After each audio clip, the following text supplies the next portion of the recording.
Class 12 third semester, তোমাদের definition তো মুখস্থ করতে হবে না, বাট প্রত্যেকটা ডেফিনেশনের মধ্যে একটা কি পয়েন্ট আছে, সেই কি পয়েন্ট থেকে পুরো চ্যাপ্টারটা কভার করা যায়। তো আমরা এখানে একটা জাস্ট ডেফিনেশন, মার্কেটিংয়ের ডেফিনেশনটা আলোচনা করছি। আমাদের কোনোভাবে ডেফিনেশন মুখস্থ করার কোনো প্রয়োজন নেই, বাট ডেফিনেশনটা পড়ো এবং ডেফিনেশনের সঙ্গে সেই ডেফিনেশনটা কার দেয়া ডেফিনেশন সেই নামটা মাথায় রাখো।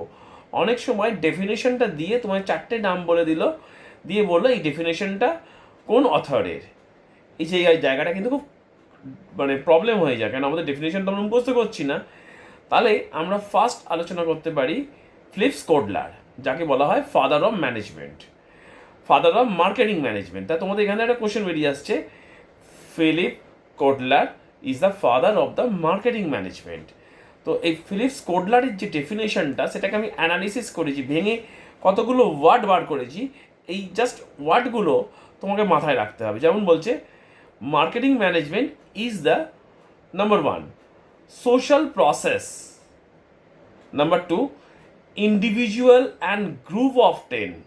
তাহলে ফলো করো, নাম্বার 1 সোশ্যাল প্রসেস গেল, একটা সামাজিক প্রক্রিয়া, ইন্ডিভিজুয়াল আর গ্রুপ অফ 10, আমি একা করতে পারি অথবা আমার ফুল টিম এই কাজটা করতে পারে। Number 3 need and want. এই নিড অ্যান্ড ওয়ান্ট কার কথা বলা হচ্ছে? in respect of consumer or customer, that is a full satisfaction of customer need and want কার মাধ্যমে? through creating, offering, freely exchanging product and services। আমরা যারা tuition পড়াচ্ছি, আমরা service provide করছি। যারা ডক্টর, ইঞ্জিনিয়ার, যারা ডক্টর তারা সার্ভিস প্রোভাইড করছে। তাহলে freely exchanging product and services কিসের? Of value with other. তাহলে এটাকেই তুমি সেন্টেন্স করে দাও, যখন ইন ফিউচার তোমার কাজে লাগবে ডিগ্রি কোর্সে।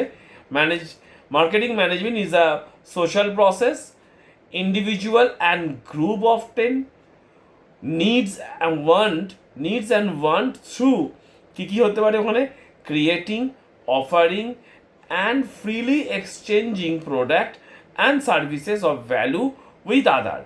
এর সঙ্গে তুমি মার্কেটিংয়ের যে ফাংশনটা আছে, ফাংশনের পয়েন্টটা আমাদের থার্ড সেমিস্টারের বইতে যে পয়েন্টগুলো আছে সেই পয়েন্টগুলো পড়ে নাও, পয়েন্টগুলো ভালো করে মুখস্থ করো এবং দেখবে ওই পয়েন্টগুলোর মধ্যে থেকে 4টে পয়েন্ট তোমায় 3টে পয়েন্ট ঠিক দিল, একটা পয়েন্ট মিস্টেক ভুল দিল, দিয়ে বললো কোনটা মার্কেটিং ফাংশন নয়। এই জন্য পয়েন্টগুলো ভালো করে রিড করবে, যাতে পয়েন্টগুলো তুমি নাম্বার 1, নাম্বার 2, নাম্বার 3, যেমন exchange of good, physical distribution, creating value, এবার পয়েন্টগুলো তোমার মুখস্থ থাকবে।